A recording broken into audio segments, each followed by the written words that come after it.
Okay, members. I think we'll get cracking on this meeting now. Good evening, members, and welcome to the Communities Housing and Environment Committee meeting. I won't go through all the normal household stuff that we do. I've already done it once, and we've got no new people here anyway. We do have an amended agenda tonight, following an urgent item being submitted, which I think you've all had a chance to read now, yeah? Item 1 on the agenda, apologies for absence. We've had apologies from Councillor Mrs Ring. Item 2, notification of substitute members. As before, Councillor Springett for Councillor Ring. Thank you.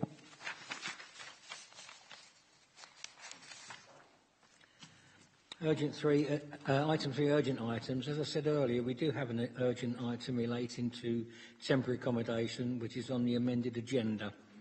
The reason for urgency is that the Council is in a position to close negotiations on the acquisition of temporary accommodation, and any delay could result in a loss of opportunity to purchase the additional units of the temporary accommodation. Our members agree that I take this as an urgent item. Thank you. Item 4, notification of visiting members. There are none. Item 5, disclosures by members and officers. There are none. Item 6, disclosures of lobbying. Item 7, to consider whether any item should be taken in private because of the possible disclosure of exempt information. There are no Part 2 items tonight. Item 8, minutes to the meeting held on the 16th of January 2018, which I've got to find.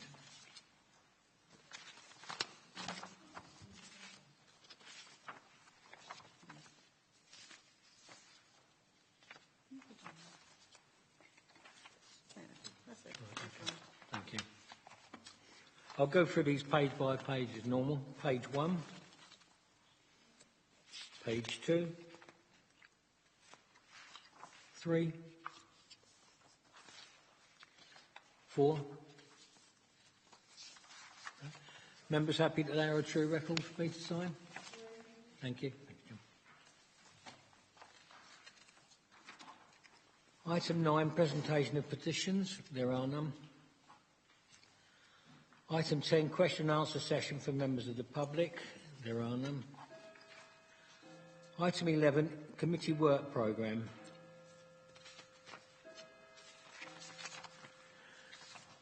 Have members any queries on this, any questions?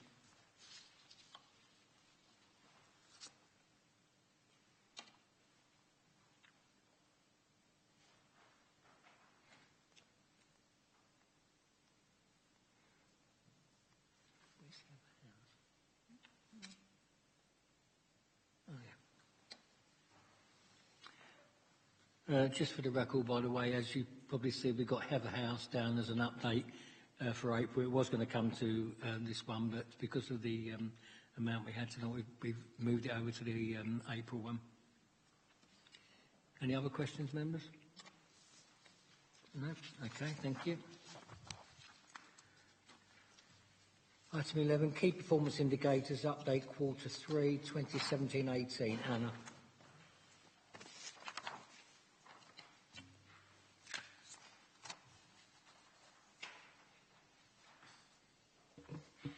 Thank you, Chairman, and good evening, members. This is the Quarter 3 performance update, which reports on the KPIs pertinent to this committee.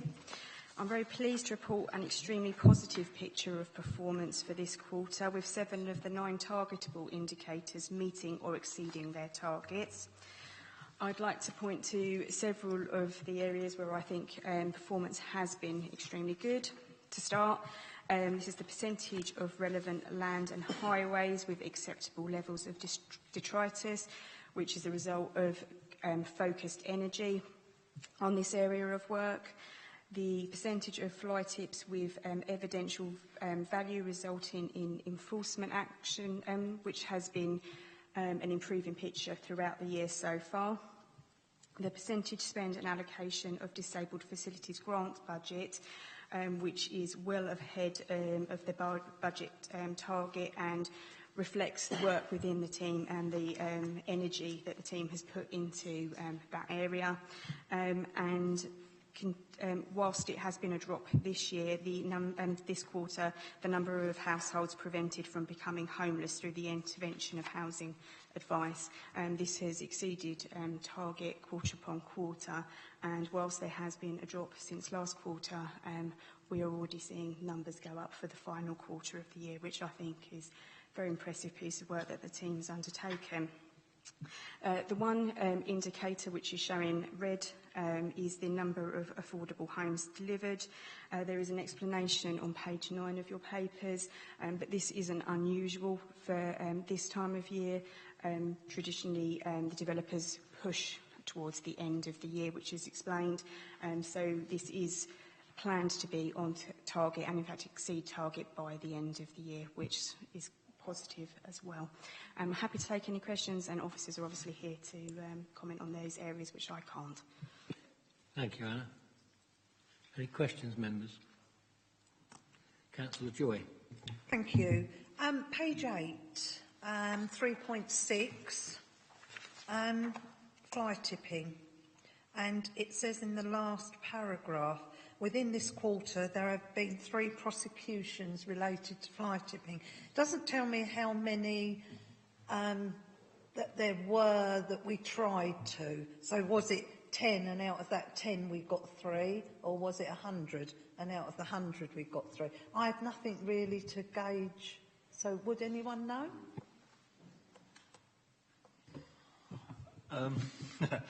So the 3 prosecutions we had is that's not based across all of our across all of the fly tips. That is the fly tips that we've actually found evidence in. Sorry, that's the percentage. So where we have found actual evidence in, that's 89.3% are the ones that are actually able to action. So there's been some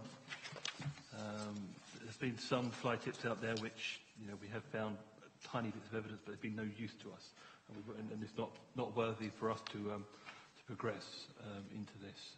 But the 3 prosecutions is very positive, and the changes in how we can find people with FPNs has become an awful lot easier for us. So, yeah, it's a very good figure at the moment. We expect, if we can maintain this over the next 6 months, I'll be more than happy. Councillor Gartman. In reply to that question, or in reply to the reply rather, is that actually prosecutions based on the evidence found in the fly tip, and is that the same prosecutions we read about in the paper about 3 months ago, or is this a different quarter now?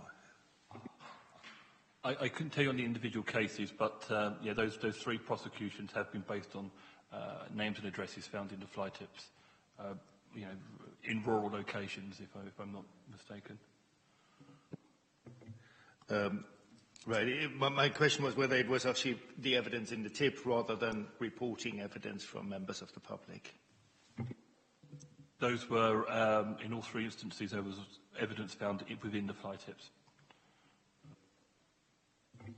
Okay. Mr. Chairman, if I may, 3.4, that is quite good news, and I think we really have to congratulate the new cleansing manager, Leslie Jones, I believe is her name. She's done a tremendous job also in my ward, although, fly tipping and littering generally is not, we can't think it away in this modern age, but certainly travelling through the North Downs, I did realise how clean the roads actually were compared to it. And although it says here that no major roads have been diverted the work to, I also noticed that cleaning troops were out on the A249 at lunchtime cleaning that. Again, it didn't last very long, since people do drive around and throw stuff out the window, but the bits which were freshly cleaned, it made a tremendous effort. So a great thank you to the new manager. Thank you. I will pass on your thanks to Leslie. Councillor Mortimer. Thank you. Another one for Mr Edwards, if I may, while you're here, John, is the because we've got a very high percentage of acceptable levels of detritus on the highways, etc. I think it was last year we had a meeting at the depot, and it was indicated that residents may possibly be able to track their streets when their street was going to be swept, etc. And I thought that was a great initiative, so people could check if there's some rubbish there, or they haven't been for 2 weeks, or they're due next week, or whatever. So it's a good pointer. And now we're at this level, and I know you've been doing a sweep of the borough, basically, and you've been working out with it. When do you think we will be at that particular point when we can actually put it on the website? We're a while off yet. Before we publish anything on the website, we want to make sure our schedules and our new working patterns are absolutely down pat. You know, we don't particularly want to publish something to shoot ourselves in the foot. So I'd probably would still like another 8 to 12 months of making sure our schedules are absolutely spot on before going public with them. You're absolutely right that we've diverted resources, we've played with schedules, we've gone to a more of a mechanical sweep than a manual sweep, because we just need to cover much greater areas. And it's very nice that these figures proves the hard work that Leslie and the team have been putting in. I think, just as a side note, I think we need to be very wary when targets set in for next year, that we don't make these percentages so high. Because we will never be, and no other borough will ever be, litter-free or detritus-free. And as Councillor Garton alluded to, it can just take one individual to fly tip or to throw a newspaper out of the car to absolutely ruin all the hard work we've done. But yeah, I think once we are positive and we feel really confident and we have done plenty of checks, sanity checks, then we will go. That is our ultimate aim. Yeah. Councillor Spirit. Thank you. On that note, I wonder whether as a halfway house you could let us councillors have a rough indication of when you currently sweep. I mean, I've been asked when Bairstow streets are going to be done. When this happened earlier, at the end of last year, I emailed in, I was told, probably next week, but I didn't get any idea of how often you aim to sweep them. I know at different times of year probably it changes, but I just wondered whether individual councillors could say, look, this is not for publication, but for your information, we're hoping to sweep them every 4 weeks. That's the first question. I've got another one I'll come back on. Parishes and ward members will be the first to know once we are there. I think we are about 3 months into this new schedule. We are still tinkering, and we will continue to tinker. So it really is. We don't want to give you bad information, or information that will make you look bad if you relay it onto the public. So absolutely, I think ward members, parishes, we want your input. You'll be the first to know, because obviously you need to be armed for the questions as well. And just my second question, which is a slightly strange one, bearing in mind that we're talking about a detritus that occurs alongside the M20, the 249. I've noticed when I come off the M20 at junction 7, there's a particularly large amount where people stop in the queue. I have seen somewhere at some stage a council putting huge great bins with like a target, as if to say, if you're going to chuck it out, chuck it there. I just wonder whether we've ever considered that. I know it could be seen as encouraging it, but I just wonder whether we'd ever thought about putting like a very large oval bin with a target area to say, please take it home, but if you really feel the need, can you get a bullseye? And I know constant queues of people trying to do it. It's just a thought. It's just... Yeah, I hear what you're saying, and I was nodding, and then I'm thinking they'll be so incensed on trying to get the bullseye, there'll be accidents. So I'm not really in favour of that. Yeah, the areas that you mentioned are the areas that come from motorways onto the A roads. These areas are not maintained by Borough, they're maintained by Highways England.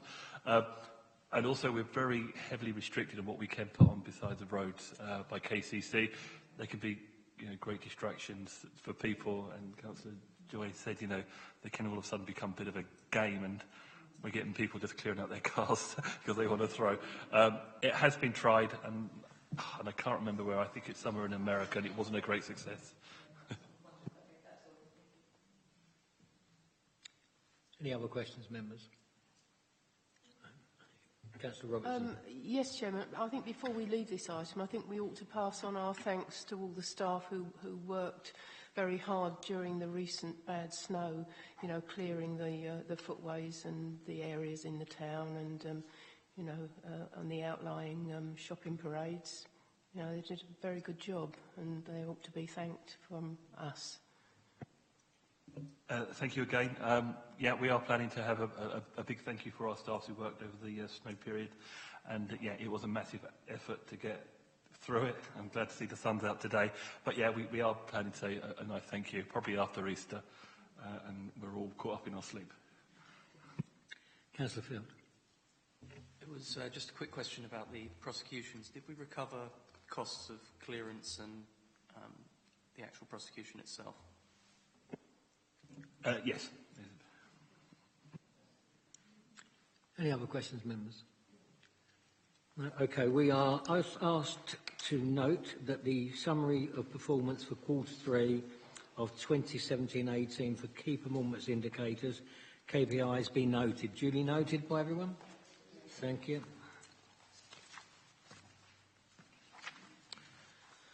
Item 13, third quarter budget monitoring 27-18. Mark. Thank you, Mr. Chairman. This is the regular quarterly report showing how we're doing in relation to the budget. And like the previous report, this is a bit delayed because your previous meeting dealt just with crime and disorder. So this is showing the period up until the end of December. Basically, it's showing positive news. We're within budget for the year to the end of December, or the period to the end of December, and we're projecting an underspend for the year of 97,000. You can see the details in the table on page 18, and that shows in the right-hand column what we're projecting for the year as a whole. So a minus is an overspend, and a plus or not a minus is an underspend. And there's a combination of overs and unders. On the positive side, there's a particularly good performance on grounds maintenance, which is mainly to do with additional work that they're generating, principally from Section 106 agreements. On the more negative side, there are overspends on CCTV, which has been a running sore over the years, but there is a review underway of CCTV provision, which hopefully will address that. And temporary accommodation is overspending or projected to overspend by 81,000, but that overspend is actually coming down largely because we are getting more of the families we're having to accommodate ourselves into our own properties, so we're spending less on nightly paid accommodation. So although it's an overspend, it's a positive trend. So the only other thing I wanted to mention was the capital budget. In the appendix you can see projections for capital spend for the year. Again, we're within budget on our capital budget.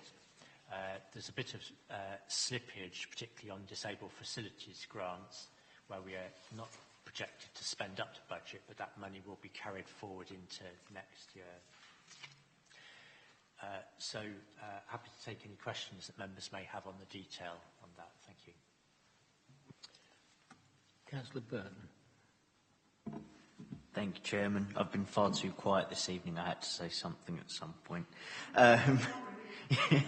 I just wanted to draw out this adverse variance on CCTV. It is probably only going to be to publicly clarify my own misunderstanding.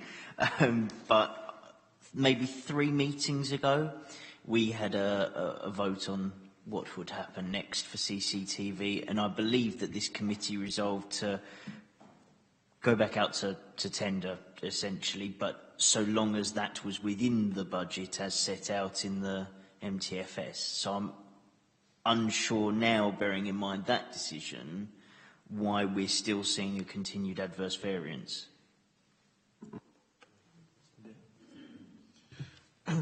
There's two issues that relate to that. I think the saving that was identified in the medium-term financial strategy was over a 3-year period. So we're not at the end of that period, and it may well be that we need to re-profile how we're going to make the savings. One of the main issues that arose was the flooding here at the town hall, which has meant what we were intending to do in terms of going out to tender for a new surface, as we've had to come up with a different solution, basically. Some of the savings have been achieved in terms of, as you know, we've turned the cameras, a number of cameras off, so we're down to the 31 that we had to maintain. That has resulted in a number of the lines that we have, BT lines and Virgin lines, being disconnected. We've seen the savings come from Virgin. We're still waiting for the BT savings to come in, which isn't reflected in the figures here. So we're going to bring a report to your April committee just to give you an update on exactly where we are, where we're intending to be. My intention is, but by the end of the 3-year MTFS, we will achieve the savings that we set out and was agreed at committee. Councillor Garton. Mr. Green, this committee just praised Mr. Edwards and his team for the magnificent job which is happening at the moment for street cleaning. However, we see here quite an overspend. Would we have to address this here at next year's budget to give this department more money? Because we obviously cannot continue at this level, and street cleaning is a very, very important issue which has been shown by resident surveys all throughout. Mr. Edwards may well want to add to this, but the issue with street cleansing this year has been particularly having to pay for temporary staff and overtimes because of staff sickness. I believe that they're getting through those problems, so it's hoped that that won't be a problem next year. I don't know if you want to add anything to that, John. Yes. As some of the members may remember, about 2 years ago we put new shift patterns in, and because we are very reliant on certain individuals, it made us slightly fragile, and unfortunately this lack of this budget has shown us. We've implemented some new staff structures, and which will hopefully make us more robust, and when we do have those sickness, we will not need for overtime as much. There's also something at the beginning of the year regarding the waste and how we dispose of the waste and manage the waste. And unfortunately, when you're hit hard in the budget right at the beginning of the financial year, it's incredibly hard to pull back. But I think we're in a much, when April does come around, I think you won't see this again. And the budget we have at the moment, I believe, is suitable. Councillor Joy. That was my question. You were obviously probably expecting it, Mr. Edwards. So that was my first one, because it does worry me that on many, many occasions now, we've been talking about staff sicknesses, and we've said whether there could be a reason for it, and maybe we need to look into it a lot further. And Councillor Garton has already raised that. But the other thing I've now highlighted is it also says additional spend on fly tipping and materials. Now, Councillor Field said about the fly tipping that we were still okay with costs and that. So can you explain to me, is the additional spend because councillors are ringing up saying, I've had a fly tip in my ward, could you then arrange for someone to come and get it? Because that's what I hear. And if that is causing an overspend, I'm wondering, or additional spend, I'm wondering whether that is what we should be doing. Yes. So right about May of last year, obviously Kent County Councils, they manage our waste, and we have to present that waste in a way that makes it suitable for them and cost effective for them. We wasn't presenting the waste how they would like. From such things, we implemented orange sacks. We wanted orange sacks so it was more prevalent to people that what we was doing, and if people saw them in the streets. But unfortunately, they became translucent, and one of the strange KCC rules are. You can't present bagged waste in see-through bags. It has to be black. So unfortunately, we had to privately pay for that to be disposed of. Also, and don't get me wrong, we have a great relationship with KCC Waste, but also the type of fly tips become incredibly varied this year, with a much greater emphasis on asbestos being tipped, oils and chemicals. Even though we're able to deal with asbestos, the chemicals and the oils does need specialised people to move it, and we have to pay for that. At the moment, it's not cost effective to upskill our people to move this type of waste, because we're just not getting that vast number. So probably for the first time since I've worked for the council, we've actually had to pay KCC to move some of our waste for us. Yeah, if it carries on being an issue, we will upskill our people, so we won't. But again, this all happened in May and June, so we was hit really hard at the beginning of the year. And, you know, when you're 66,000 pounds in the hole, it's incredibly hard to pull that back, even though we have tried. Also, on the staffing side of things, what I forgot to mention, we've actually now have put in a budget for next year a little bit of wiggle room to handle sickness. Very simply, one person left our team. We decided not to re-employ, and we're going to use that budget to cover sickness when we have to. Also, on the last side is that we also paid an awful lot of nighttime overtime to litter pick the 249 and the 229 during KCC road closures. We believe we've developed a safe enough way to litter pick these areas in the daytime in normal working practices, so we won't need that. Probably that £20,000 to pay people to do night work. So everything's in place for next year, we hope, and I hope we're all sitting around here next year and it's not back on the radar. But I think we've put enough things in place to hopefully alleviate us of these problems next year. Can I come back? Yes. Just to say, it wasn't a contradiction in any way, because I know how you feel about your staff and whatever. It really is, as Councillor Garton says, if we need to reconsider budgets or whatever and propose, we need to be told, because it just seems to me that it's been going on a long time now. So I will note what you've said, Mr Edwards, and hopefully if I'm back, we'll be having a different conversation. Thank you. Councillor Byrne. Just a quick question from me. We've got 3 sections in the main graph on the variances from the revenue budget that have variances caused by vacant posts in the team. Only one of them states that the positions have now been filled. I wonder if we could just get a little bit of an update. Particularly, I'm interested in the housing and inclusion section. Where are we with filling those posts? Are we intending to fill those posts and so on? I'm afraid it's always a fluid situation. So just when you think you've recruited everybody into post, somebody ups and leaves. So there are a couple of vacancies within the team, but they are out to advert, and one of the vacancies has been filled. So we're not holding vacancies deliberately empty. Any other questions, members? No?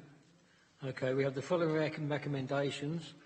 1, that the revenue position at the end of the third quarter and the actions being taken or proposed to improve the position where significant variances have been identified be noted, duly noted. And 2, that the position with the capital programme be noted. Again, duly noted by everyone. Thank you.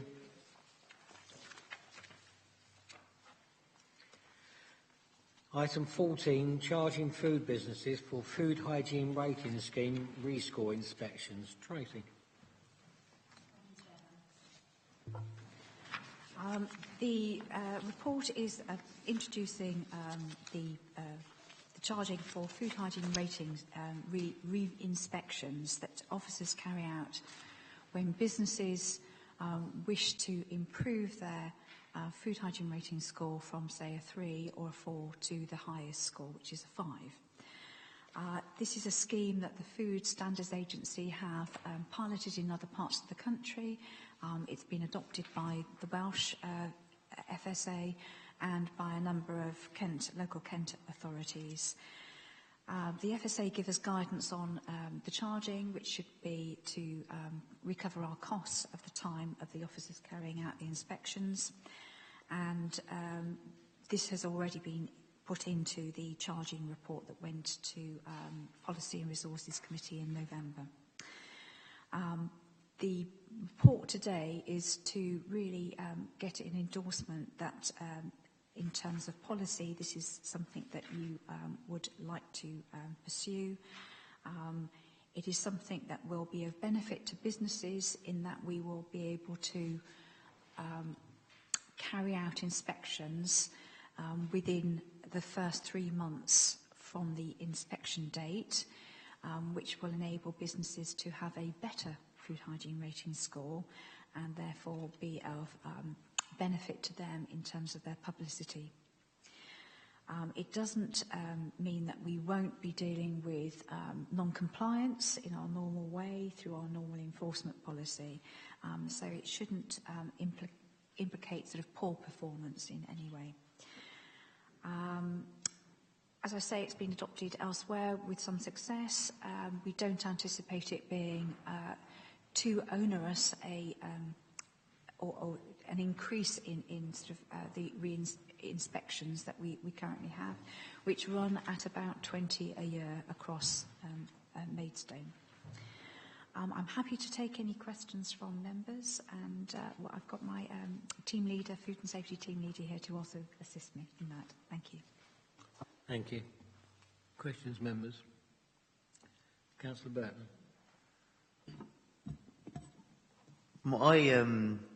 My main concern about this when I read it, and I'm not sure if I've sort of maybe slightly misunderstood the concept, was it seemed to me a little bit like you're a school, Ofsted turn up, they give you a poor rating, and 2 weeks later you invite them back and put a show on. Is that a real danger with the way this is set out, or am I misinterpreting this? As I understand it, the application for a re-inspection comes in, the fee is paid. The business aren't aware of when they will be inspected. They know that it will be within a certain time frame, but it is a full inspection. They will be expected to have addressed any shortcomings that they have been observed implementing before, and the officers give them a sort of a bill of health based on that. So it could be that the inspection score goes down. It's not always guaranteed to go up. So it does involve certain application by the business itself. Okay. Any other questions? Councillor Joy. I can remember going online if I was going to eat out. You know, you go through a phase, don't you, where you look things and think, I'll just check that before I go. Is that still available with the publicity that NBC gives out for you to go online and check those? It'd be good to know. Thank you. Yes, on the back of every inspection report that we leave with businesses, there is the link to the Food Standards Agency website that you've mentioned. And we also try and publicise it to when we have any events, training courses and so on as well. Thank you. Any other questions, members? Oh, sorry. Yeah, you come in now. You said the same had been adopted elsewhere. I wondered where elsewhere was. Tunbridge and Malling, Sevenoaks, Dartford. I've given local examples, but nationally, sort of, there have been a number of adopters, lots of London authorities. So. Councillor Carlton. At 1.5, it talks about a process for appeal, a right of appeal. Now, if I really feel aggrieved and I think the inspector has done a bad job, and I appeal, and who do I appeal to, first of all? And should I win my appeal, would I still have to pay a re-inspection fee under these new proposals? Okay. The re-inspection score is completely different from the appeal process. So you as a business have got a right to appeal against any decision made by the inspecting officer. We've got very clear processes for appeals, and as it operates at the moment, the appeal comes in and it is heard by both team leaders at Sittingbourne and Tunbridge Wells. So 2 senior members will look at the information provided by the inspector and come to a judgment. Anne-Marie and the other team leader, Nolig Callahan, will both carry out that process, and that is separate from a re-inspection. They wouldn't pay for that. Councillor Mortimer. Only to say that I think that this is good, and I think it's, how can I say, supports the public perception, perhaps, and gives them greater confidence. So I think it's a good thing that we can do it. Thank you. Any other questions? Okay, members, we have a recommendation, and that is to approve the introduction of a charge for re-inspections for rescoring from the 1st of April 2018. All those in favour? Anyone against? Thank you, that's carried. Thank you.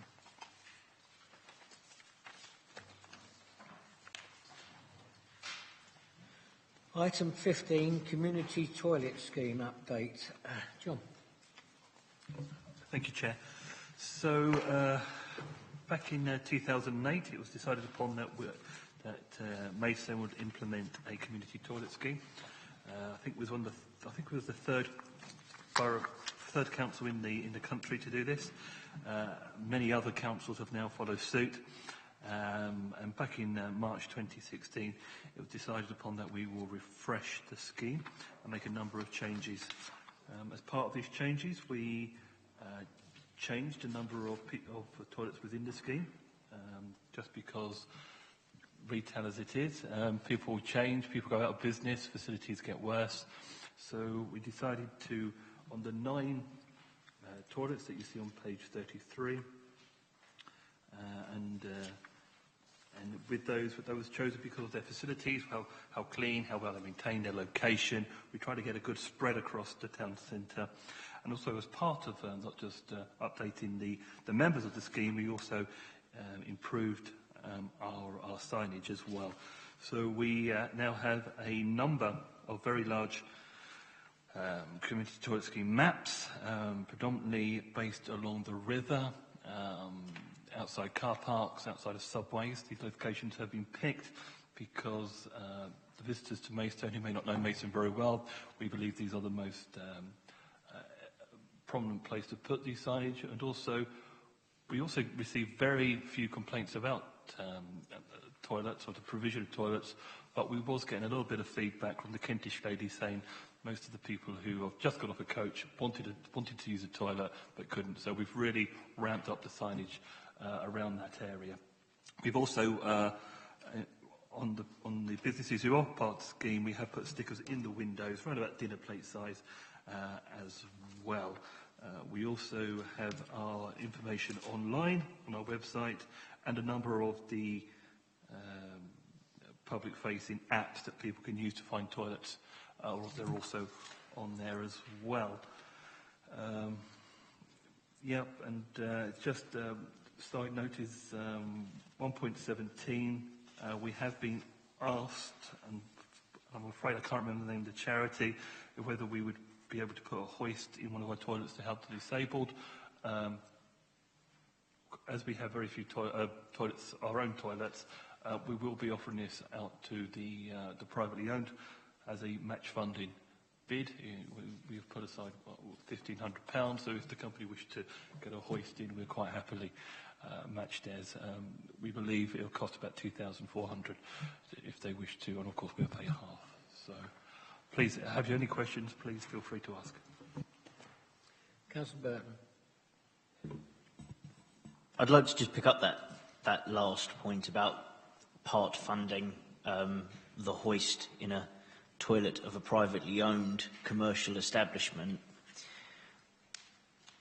What's to stop, if you're going to be a real cynic, business X, taking the half of funding, going, thank you very much, but we don't actually want to be a part of your scheme anymore?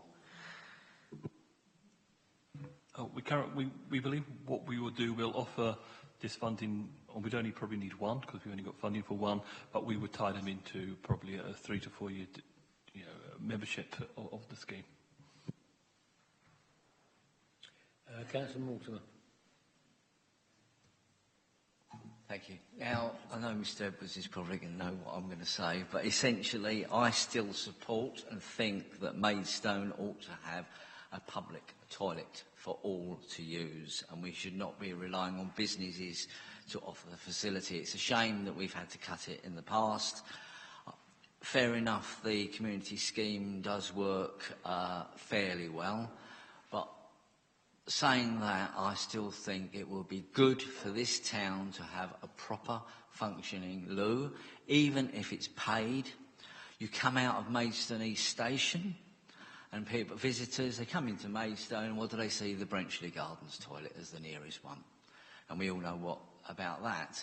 So a couple of years ago, I went with Councillor Ring and a few others, and we went to Market Buildings to see if we could open up the toilet there. We met the landlord at the time. We had it all costed, and I think the initial cost of fitting it out, CCTV, everything, all singing, all dancing, was about £60,000.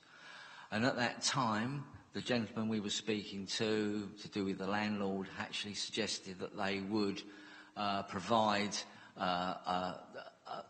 somebody to monitor it and manage it and clean it on a daily basis. And we were going down that route, but we haven't got any further than that. I also come from the point of view, as you know, as I mentioned before, is a changing places toilet for severely disabled people. £1,500 or whatever it is will not pay for a good quality disabled facility. If I look at my phone and I went on the Changing Places website, I've got Canterbury, where they've got 2 facilities in it. I think that's 7 square metres. And in those facilities, they have a bench which is height adjustable, adult sized, freestanding. They have a hoist, which is a ceiling hoist, which runs on a loop. They have a moving toilet. They have a wash basin that's height adjustable, non-slip floor. So this is the sort of facility I'm talking about for, yes, a small percentage of people. But when I look down here, again, Canterbury, got Ashford provide that facility, Rochester, Gillingham, Tunbridge Wells Gateway, Tunbridge Gateway, Bromley, the Glades have a Changing Places facility. And it's sort of embarrassing as a Borough Council of Maidstone that we don't have this facility here, because we always say we're a growing economy here, we're attracting visitors, the population is getting older, etc., etc. There's 1,089 Changing Places facilities in the country, and we haven't got one. So basically, the money that we're suggesting for a hoist in this report isn't enough. We should be looking at a good £10,000 to provide a good facility at this stage. I think, yes, we ought to work with partners, with One Maidstone, etc. And I'd just like to take this forward. In this day and age of 2018, we ought to be doing something for these severely disabled people. Thank you. I have Councillor Springett next. Thank you. I personally think it's awful that we don't have public toilets in Maidstone. You know, we're encouraging people to come here and visit, and I appreciate that this is probably better than nothing, but I am disappointed that it's gone from 13 facilities in 2008 down to 9, and I do think perhaps One Maidstone need to try a little bit harder to get a few more businesses involved. You know, we've got quite a lot of businesses in the town. I think it's disappointing that we do have toilets that aren't part of this scheme. I appreciate budget constraints, I fully understand that, but 1.12 explains that each facility receives £150 a quarter. It must cost them more than that to keep cleaning them if they have extra users. And I just wondered, I appreciate I can't give you more budget, but if you could offer more money, do you think more people would take part in this scheme, which might strike a balance between a cost of a public toilet, and I wonder if we could, if that would help. Yeah, but no, for starters, the £150 per quarter, if we offered more, the answer would be no, we would get no more uptake. One of the plus points for the businesses is the additional footfall through their shops. Now, one of the reasons that Premier Walk didn't want to be part of the scheme is because they're incredibly well known, and they actually realise it's so well known, being part of the scheme or not doesn't actually add anything. So, and I understand what you said about the 9 from 13, but these 9, I think, are the best toilets we have in the town centre. We could get more, but I think we're compromised on our standards. And if we're putting our name to a scheme, we've got to make sure that they're top notch. So these are the 9. I say a reduction, but I think they're better located. They're places I'd quite happily take my mum to. I think that's always a good barometer to test by. And I say, if new businesses come along and they have good facilities, we'll ask them to join our scheme. It's the purpose of the report here was just to update you on the community toilets committee it was. I know we've debated long and hard about toilets, but we've also got to remember in 2008 when toilets were removed from our town centre, they were terribly vandalised. The antisocial behaviour was there was the main focus points, and there was a massive lack of investment into these toilets, so they became very grotty places to go. And at that stage, I think we was better off removing these toilets and asking people to go to the McDonald's or the Witherspoons of the world, because they were pretty grim, if anyone do remember. One of the comments I did have was from an older person who said, when I need the loo, I need it sort of now, and I haven't got time to go and find the map and walk 10 minutes down the high street. So I do feel with our increasing elderly population, we might need to think again.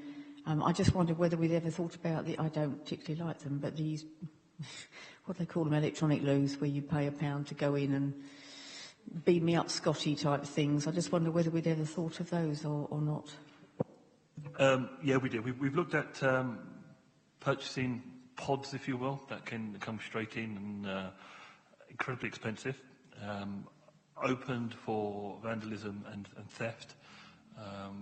A case study, what we did with Stevenage, it worked out there was being robbed so frequently that the council was losing money on them. The toilets have been removed. We have phases 1 and 2 of the High Street now taking place. I think we are seriously limited. If we had the magic wand, if we wanted to put public toilets in our town centre, I think we'd be limited where we can put them. The Church Street car park, where there used to be one, is now being completely levelled. So, the town centres are changing, and Councillor Mortimer absolutely said, we pride ourselves in this great town, invested lots of money in there, but we do need, if we do ever have facilities, we've got to consider how much it's going to cost, and we are talking hundreds of thousands, and that's not just for the one-off purchase of getting the things built. Then the maintenance of them, the antisocials. We cannot maintain a toilet as well as a McDonald's or a Witherspoons, unless we want to pay crazy sums. And currently, the 2 toilets in Moat Park, we pay a contract of £31,000 per toilet to have them manned. We would be looking at those sums of cash for a toilet in the town centre, probably a little bit more. So, as I said, the report was to report back on the community toilet scheme, but yeah, it seems to be something we talk about each time we mention the T word, is our own provision. One more very quick point. The night economy, I understand they sort of bring in a urinal at night to try and discourage the use of alleyways. Is there anything for the girlies? Is there any consideration for the ladies out of interest? We actually put that ourselves. It does obviously keep some waste off the high street, and it does help. No, there isn't. For the very simple fact is that ladies need a cubicle. They need more privacy than us guys, and that just ramps up antisocial behaviour, wrongdoings, and because there is a greater chance of it being vandalised. Our actual gents urinal was a very TARDIS-looking thing. It's not very particularly nice to look at, but it's functional. And if someone tips it over, well, it can very quickly be tipped back over and to be used again. You wouldn't be able to get that because you would be looking at a Portaloo. Councillor Joy. Well, I think Councillor Springett has, and Councillor Mortimer have said exactly what I think. We should have a public toilet. I find it quite disheartening to keep hearing vandalism and all the things we hear every time it's brought up. But if we don't do something and just, as Councillor Springett said, which I'd noted, 13 down to 8, and I've just had a good look at the map. Now, if I'm in the town centre and I want the loo, and I can't get up the stairs to Muggleton's loo, I've got to queue at a bar to ask for a disabled key to go into the one that's okay for me to use. If I'm a mum, I can't get upstairs with a pram, children. So I don't see how you can really include that public house as a public loo, because it's limited as to who can use it. But going back to the community toilet scheme that we have at the moment, as you say, it's better than nothing. But all the time I'm a councillor, I too will be fighting to say we need to do something. And to let it reduce and to have the premises that we have on here, which a lot of them are closed after 11 o'clock or some at 5 o'clock, I know for a fact that street pastors have to ask permission to go in with some of the young ladies and some of my age, I expect, and promise to escort them to the toilet because they can't go into the nightclubs because they do a charge at the door. So even the nighttime economy for ladies of any age isn't sufficient. On your Appendix 2, Mr Edwards, this sheet, was it something that you personally did on the 26th that you went round, or is it just a sample? Appendix 2. Just a sample. It's myself and the cleansing manager. Well, mainly the cleansing manager will go out once a month and check these toilets. Yeah, so this is actual. I believe this is an actual check. I believe. Can I ask that when these reports are coming into the community, that we actually see the monitoring sheet? Because all I saw was yes. I can't believe that everyone had a perfect empty rubbish bin, a refill of soap and things like that. I'd quite like to see facts of what is actually happening, that there isn't a light here or the toilet paper is empty. I know when I've been in a pub, and I don't go very often, but I've been up to the loo and there's no toilet roll, and I am one of these people that will go up to the bar and say, I've just been in the loo and there is no toilet roll. But a lot of people won't do that, and it can be quite embarrassing for ladies and men. So I will keep hammering on all the time I sit here with our side, and it's good to hear that over that side that we've had some agreement on as well. Thank you. Just a little side note. You're right about we're only as good as the community toilet scheme is only as good as the premises we have in the town centre. You know, these are the best we have in the town centre, and I do believe that. You know, as I say, if someone else has a different suggestion, we'd more than welcome listen to it, go and inspect, and add them to the scheme if need be. But I really do. I think we've struggled to bring it a 10th or 11th or 12th along that would hit the standards what these toilets do. Just come back. Then I apologise because I've made myself sound very negative, and I know how hard you've worked on this. So I should have started off with a positive. So I do apologise for that. I have Councillor Burton next. Thank you, Chairman. I'm going to do something that I really, really hate doing, especially at this committee now, because I think we all actually work very well together on this committee and have done for the couple of years I've sat on it, thankfully. But I'd like to bring a little bit of the political and even the party political reality down to bear on this situation. We've heard two rousing speeches in favour of true public toilets from the other bench opposite me. The reality is, as much as we might agree with you on this side as well, those speeches are being delivered in the wrong forum. You are all members of the party on this council that effectively, technically, has budgetary control, that leads the council, and that if it really wanted public toilets, could be looking to instate that £50,000 or £60,000 or whatever it was into the capital budget. You know, I recall a year ago, so not at the budget that we just passed, but a year ago there was an item for £50,000 additional capital spend, I think it was, into the museum. Now, this side of the hall did not necessarily agree with that, and I don't want to make this too polarised, but it's just really to highlight that if it's something you really want, put it in the budget next year. I think you would have some support from this side as well. But we can't do it ourselves. When we put forward a budget recommendation, it gets defeated. You have the opportunity to put it in. Councillor Robertson. Yes, thank you. I'd just like to ask Mr Edwards, what happened to Marks and Spencers? Weren't they in the scheme at one stage, or did their toilets get so bad because they were always out of order that we dropped them? Is that right?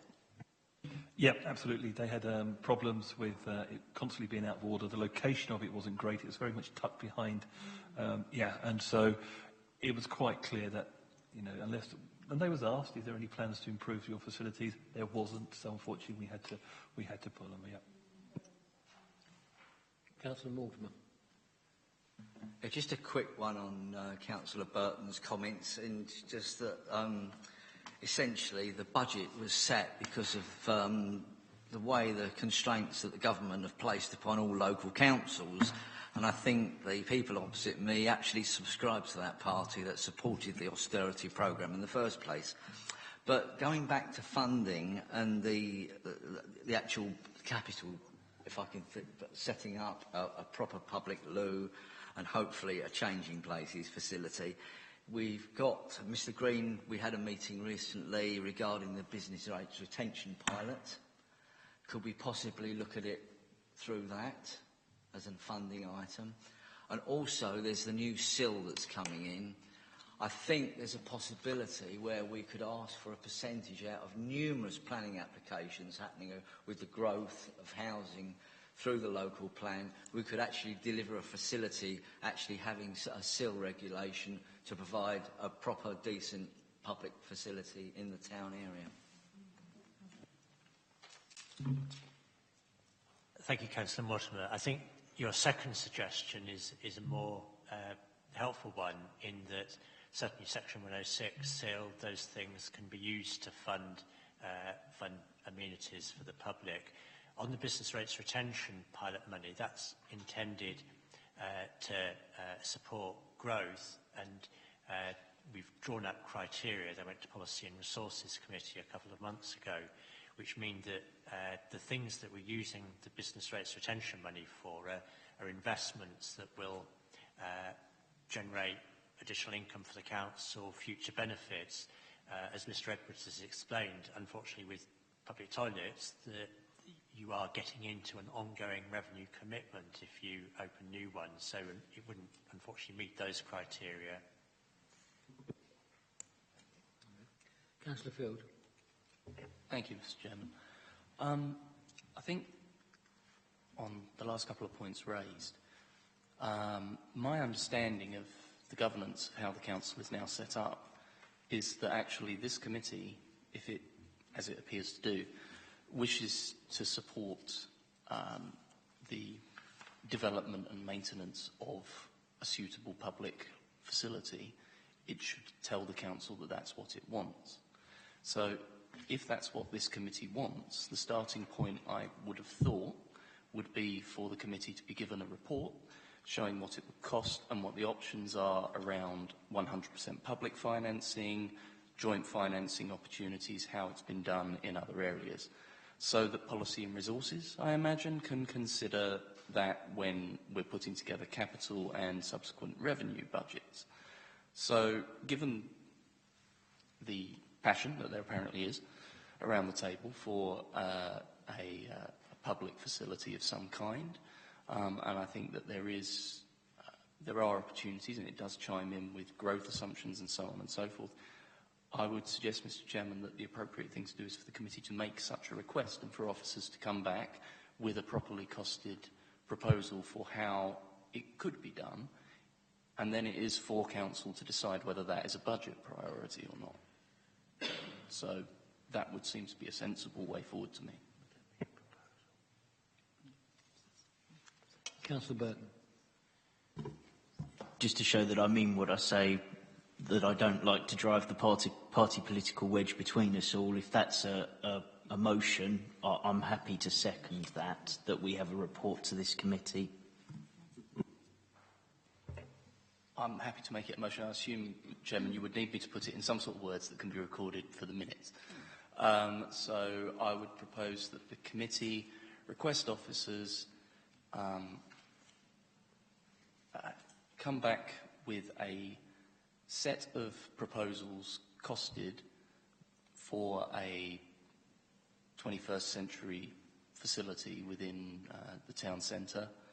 That would include a, sorry Derek, you're going to have to remind me, is it changing places, up to the standard of a changing places facility, and that options would include fully public funded, partnership funding, and any grant funding that may be available for that. So, did you catch that? You can turn that into something that I'm sure you will be able to when you play it back. I think as well that there were a couple of points that I would just come back to on officers' responses. Vandalism and theft. I'm not aware that we have a problem with the parking meters being robbed.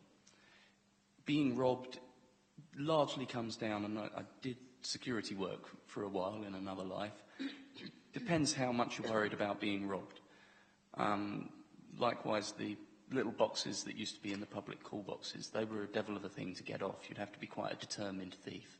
If you're talking about a town centre with the CCTV coverage that this borough has, you'd have to have a pretty sloppy collection box for it to be easily removed, I would suspect. And if it was at least to the standard of our parking meters, I think it's quite unlikely that anybody would walk off with the piggy bank. So I think there's always a way if there's a will. Bear with me 1 minute, members.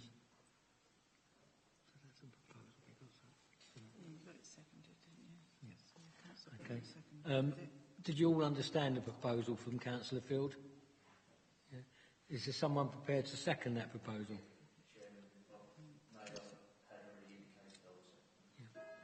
Second, Councillor Mortimer. Okay. Yeah. Okay, members, do you want that to be read out again, or has everyone got the proposal? Yeah. Yeah. Are you happy with that proposal? You don't want it read out again? Okay. All those in favour of that proposal? That's unanimous. Okay. Councillor Burton, did you say you wanted to come back on something? No, it was just a okay, yeah, fine. Okay. Thank you, members. But apart from that proposal, we also have a recommendation that the updates made to the community toilet scheme be noted, subject to that proposal. Duly noted? Sorry. Yes, but I'd still like to have a look at some of your monitoring sheets, please. Sorry, I didn't hear you. I'd still like to look at some of the monitoring sheets, please. I don't know if anyone else wants to, but I'm quite interested. Thank you. Okay, we've made a note of that as well. Okay. Could we do that as a separate thing? Yeah, that's fine. Okay. Okay. Okay, members. Thank you very much. Final item on the agenda, temporary accommodation strategy review. Thank you, Chairman. Members will recall the report that came last year on temporary accommodation strategy review. Part of that was to go out and purchase more temporary accommodation. You've heard the positive impact that has on our spend for temporary accommodation. I'm afraid we were a little too detailed in the report previously, so it was quite prescriptive in what delegated authority was given in terms of how many properties of 1 and 2 bedrooms to purchase. Actually, our needs have changed since that point. We now have the opportunity to purchase some 3-bedroom properties, which will better meet our needs, give us more flexibility.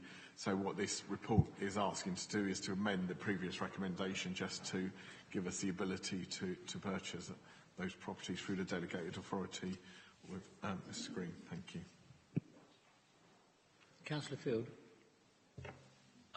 Mr. Littlemore, it was just a quick question really around whether the change in the profile of need means that it's necessary to revisit the capital budget. It appears from the capital budget that you're pretty much where you thought you would be on the basis of 1 and 2 bedroom properties, and 3-bedroom properties are just more expensive.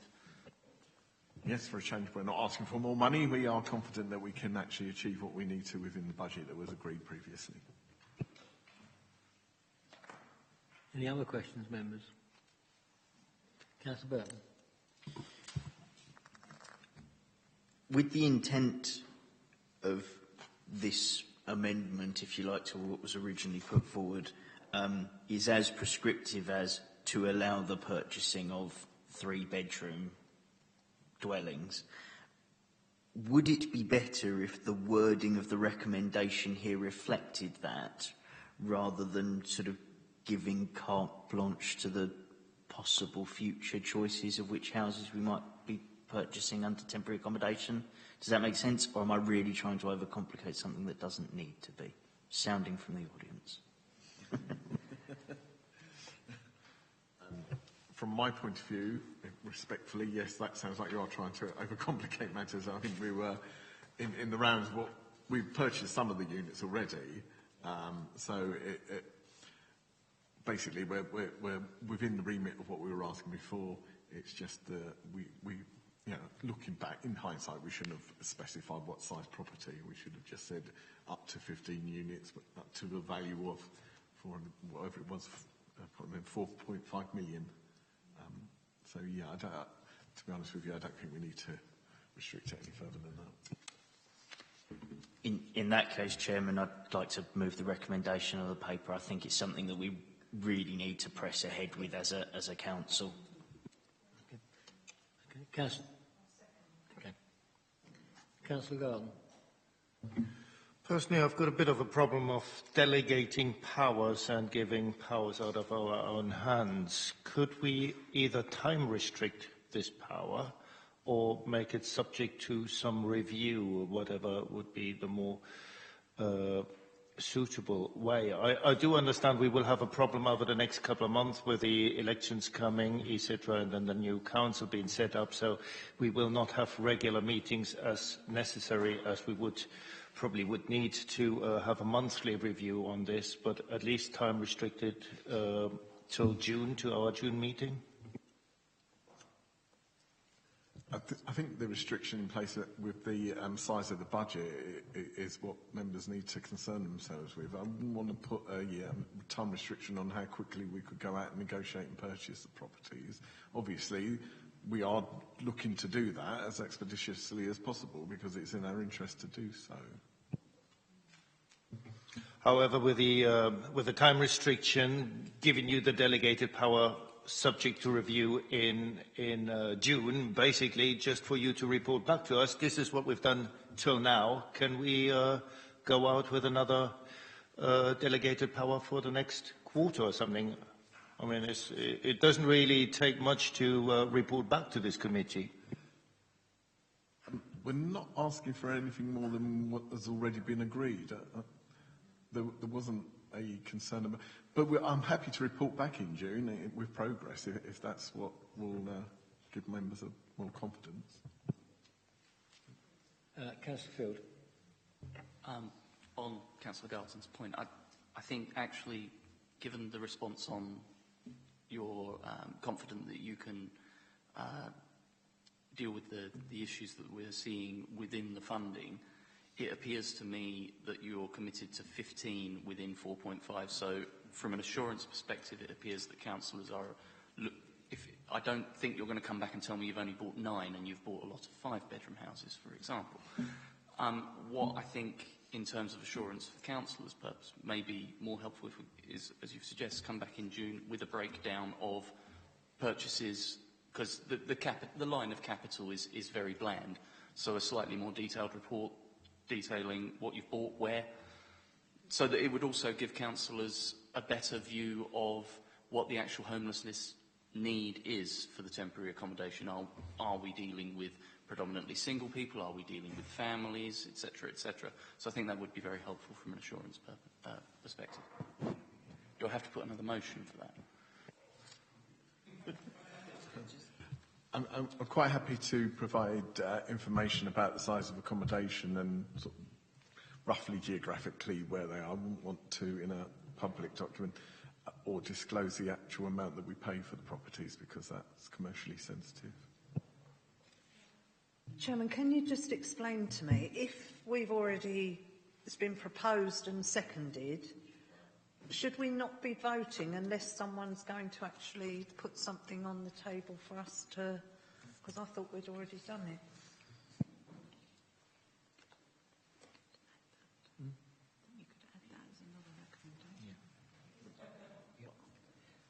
Do you want to bring who's Don't need it as a recommendation, we'll just do it. I mean, you could add it to that one.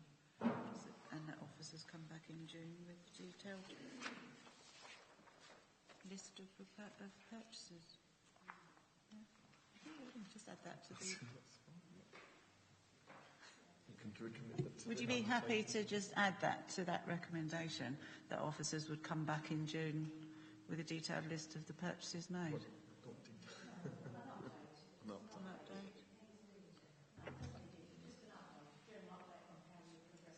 I think, as Mr. Littlejohn outlined, yes, broadly where we purchase properties, because I think that would give us assurance that we weren't putting people temporarily an awful long way away from where it would be benefit for them to be. Broadly speaking, what the mix of properties are. So yes, I would be perfectly happy with that. Thank you. So we're just adding that with...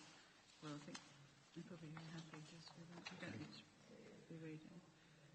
We'll just give a general update, which will broadly show... What's that? Broadly show where the properties are and what the mix is. All right, okay. Yeah.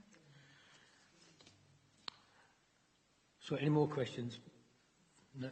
Okay. Well, what the recommendation is then is that the Communities, Housing and Environment Committee give delegated authority to the Director of Finance and Business Improvement to determine the number, size and type of temporary accommodation to be acquired in accordance with the decision made by the Communities, Housing and Environment Committee on the 12th of December 2017 within the previously agreed budget of 4.5 million.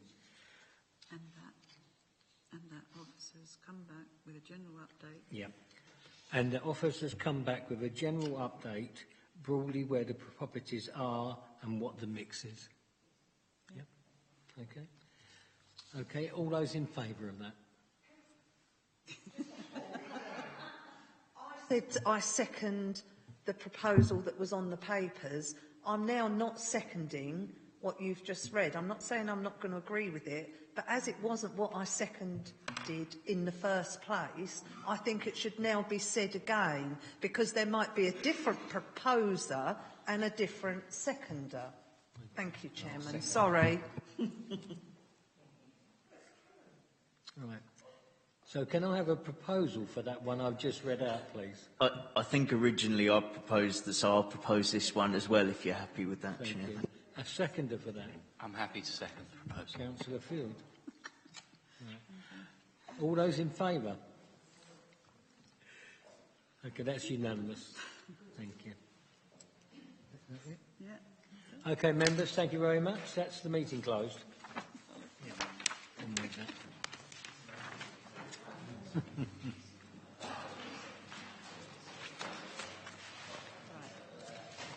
want to try and move Thank you. John, can you make me know when you come back and that report? Tell me what colour the doors are. Absolutely. And blue ones.